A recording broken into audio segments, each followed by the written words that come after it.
I've talked about time travel in shows before, especially shows like Gravity Falls and Steven Universe, for example, as well, which have story arcs but are primarily episodic shows that don't take themselves too seriously overall. Gravity Falls especially is equal parts a comedy show and a mystery show. And the world in which the show exists is surrealistic enough that virtually anything can happen and you never question it. Yet, the show does have an overarching continuity, and I'm assuming eventually things are going to start happening that have real consequences to them. I don't know what it entails, but I know that there's an arc called Weirdmageddon, and that sounds terrifying and also hilarious, but it definitely seems like it comes with some consequences, so I'm just assuming. When I talked about time travel in Steven Universe, I talked about how I didn't like the idea of it being used there, because that show is similar to this one, in that while it is primarily silly in a world that is often surreal and unbelievable, it still has arcs, it still has storylines with real consequences, and time travel doesn't fit there. There's something in fiction that I call the time warp paradox. I derive the name from Star Trek: The Voyage Home, the fourth Star Trek movie, where the crew of the Enterprise, on a ship significantly less advanced than the Enterprise, use a technique that they learned by accident over the course of the original series to use warp speed to slingshot around a star, increasing their speed to the point that they break the time barrier. And by calculating the trajectory of their flight just right, they're able to transport themselves back in time to a specific point in time. The calculations for this were done in something like an afternoon.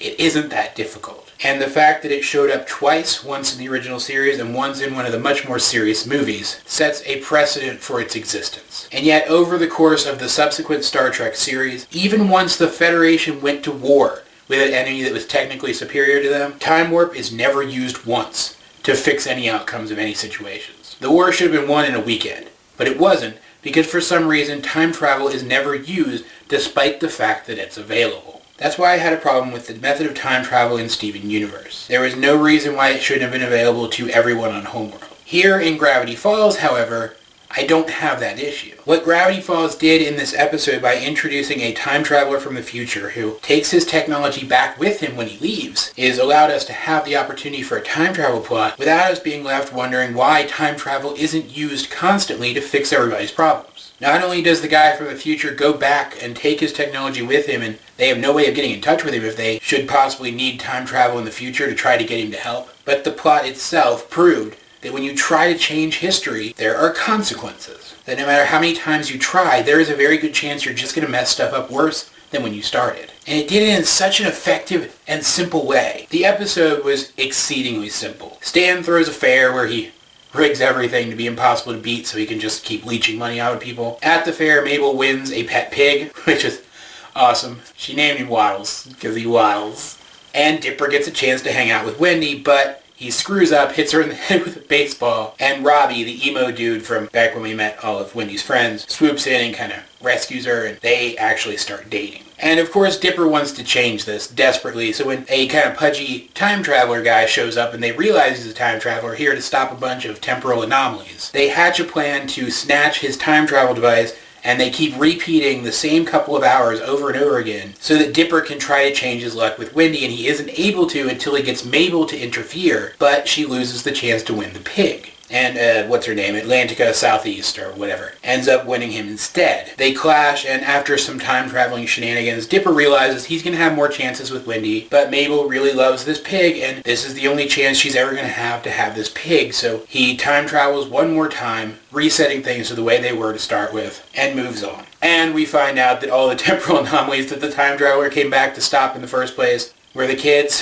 so now he's in trouble. And there was a lot of cool stuff in this episode. The story itself was pretty conventional as far as time travel stories go, but as per usual, this show managed to do something interesting with it. We got a flash of the future where some giant monster baby man was killing people left and right. I want to know so bad what's going on there, especially since the same floating baby man seemed to be in charge of the time travel cop people.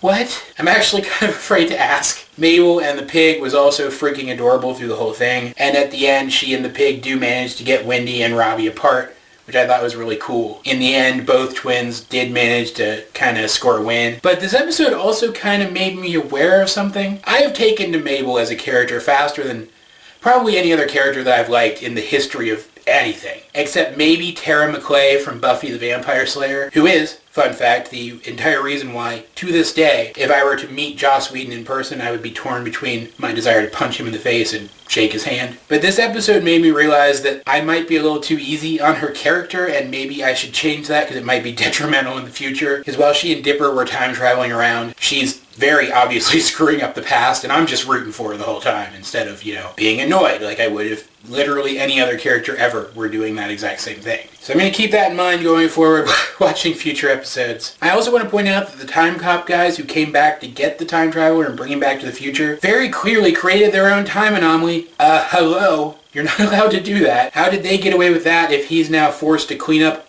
all time anomalies ever, or just all time anomalies centered around the Pines? I don't understand, but it was a pretty freaking harsh punishment. And that actually reminds me, I went back and checked because some of you guys told me to check after my live blog. And in the credits, we do see scenes of him in past episodes, and he's actually there. I just didn't notice him the first time because he doesn't stand out. Overall, this was a one-off time travel plot in a science fiction-oriented show. It was done properly. I didn't have any problems with time travel being used in this episode. The story was good. Not great, but good, and it had a lot of really good moments in it. A lot of the stuff with Mabel and the pig was adorable, and I did like the way that Dipper's character developed over the course of this episode. Add another one to the win column. This show is knocking it out of the park. But as per usual, guys, I ask you, what do you think of this episode? If you've seen it, let's get a discussion going in the comment section down below. Either way, this has been AJ22, and I will talk to you guys later.